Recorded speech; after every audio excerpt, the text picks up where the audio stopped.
Magandang umaga mga kabay. So meron pa akong estimate dito mga kabay. Job number 39970 letter B. Ang model pala nito mga kabay dito 5811. Ito po yung 5 kilos DeWalt jackhammer. Puro lang po ito tibag mga kabay. Wala siyang rotary. So ito gumagana pero wala siyang walang tawag nito. Wala siyang chipping mga kabay. Ayan. Lagyan natin ng bala para makita natin. Tapos paanda rin natin. Ayan.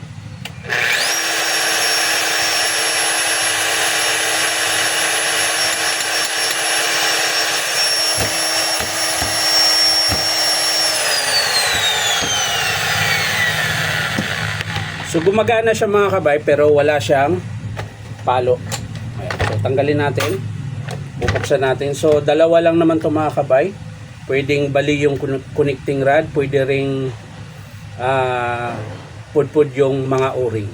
Yan lang po yung dahilan kung bakit ayaw pumalo.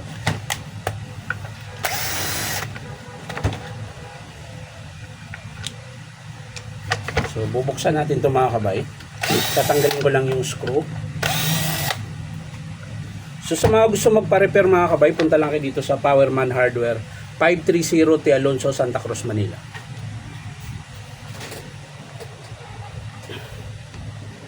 So ayan mga kabay, nakalas na natin yung screw. So pwede natin tanggalin to. Ayan. Tanggalin natin yung carbon mga kabay. Yung carbon niya mga kabay, kalahati pa. Ayan. Tapos gamit lang kayo ng long nose pag tinanggal nyo yung terminal. Ayan.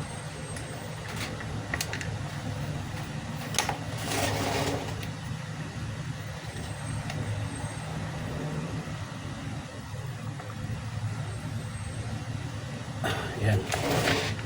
So ayan, kalas na mga kabay, hiwalay na natin to. Tapos ito.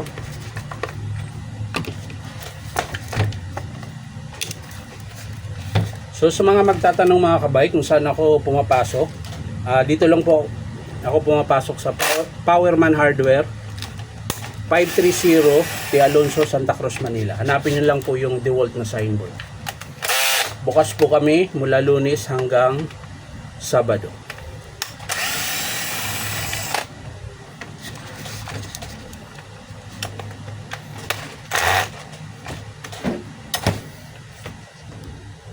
So ayan mga kabay, nakalas na natin yung screw. So pwede na nating bunutin ito. Baliktad pala tong gloves ko na isa. Ay hindi muna, ito muna pala mga kabay. Kakalasin natin yung sa kanyang spindle. Hindi kasi natin ito mabubunot dito kapag hindi ito maunang makalas. So ayan, sisikwatin nyo lang yung kanyang ring. Ayan, yung pinakalock.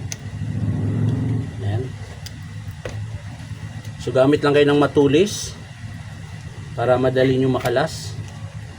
At syempre sabayin nyo ng ipit sa kamay dahil tumatalsik po ito. Ayan, kalas na yan. Ingatan nyo lang na huwag mawala yung bulitas. Pinakalock. 1, 2, 3, 4, 5, 6, 6 na piraso yan mga kabay. Yan, tabi lang natin dyan.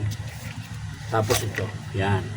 So yan, kung mapapansin nyo mga kabay, lumalabas yung langis dito. Ibig sabihin sira po yung kanyang seal dito. Kaya papalitan din po yan.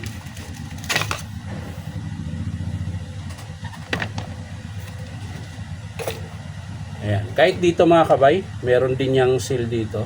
O-ring pala, o-ring. So pwede na natin itong tanggalin yung armature. Ayan. So sa kanyang field coil mga kabay, wala namang problema dahil gumagana nga po siya. Medyo malalim na konti pero po pwede pa po. Tapos ito alugin nyo. Ayan. Kapag sobrang palag na yan mga kabay, ayan, sobra-sobra yun, dapat konti lang. Palitin na rin yung kanyang bearing yan.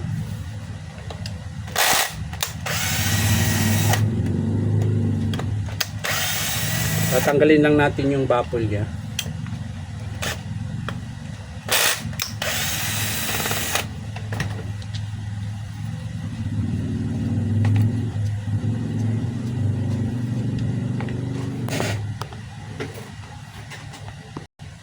So ayan mga kabay, nakalas na natin yung kanyang screw sa armature. Ayan. So yung bearing po dyan mga kabay, ayan. Ayan. Yung bearing na yan, papalitin na po yan. Tapos wala na po siyang langis. Dahil nga po natatapon na po yung langis niya dito. Dahil sira po yung kanyang o-ring or seal. So meron po yung circlip dito. Nakapaikot. Hindi gaano makikita sa camera. Ayan, ayan. Yan po yung tatanggalin natin.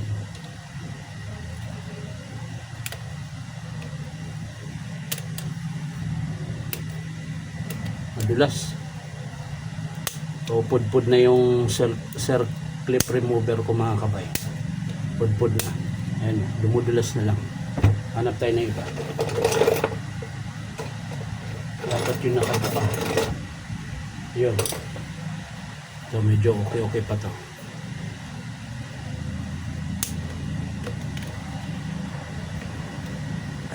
Tigas. Dumudulas lang kasi siya. Yan. Yun. Yun. Umangat din siya. So yan po yung lock niya mga kabayan. Tapos pwede nyo nahugutin yan.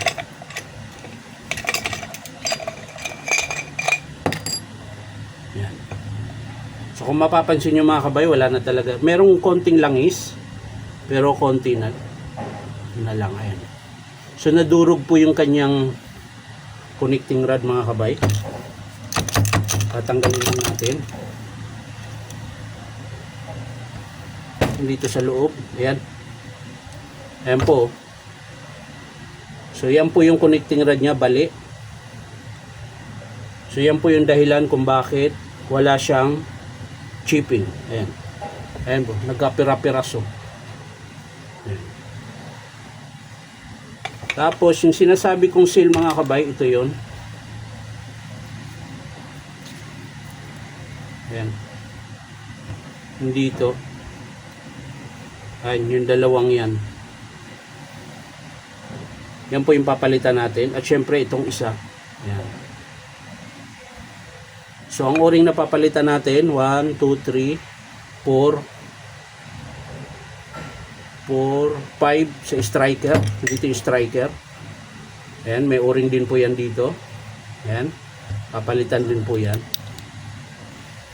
So ang estimate ko dito mga kabay, sa dito 5811, 5 kilos na jackhammer ng DeWalt. Connecting rod, ito po yung connecting rod. Hindi po kasama yung piston mga kabay, buo pa po yung piston niya. Connecting rod, o-ring sa striker, seal sa may spindle. Ito sa spindle pa rin to, tatlong o-ring. 1, 2, 3, 4, 5. Ang pang-anim yung takip. Diyan, ayun. Yung takip, ayan. Meron din po siyang o-ring dito, papalitan din po yan. So 6 na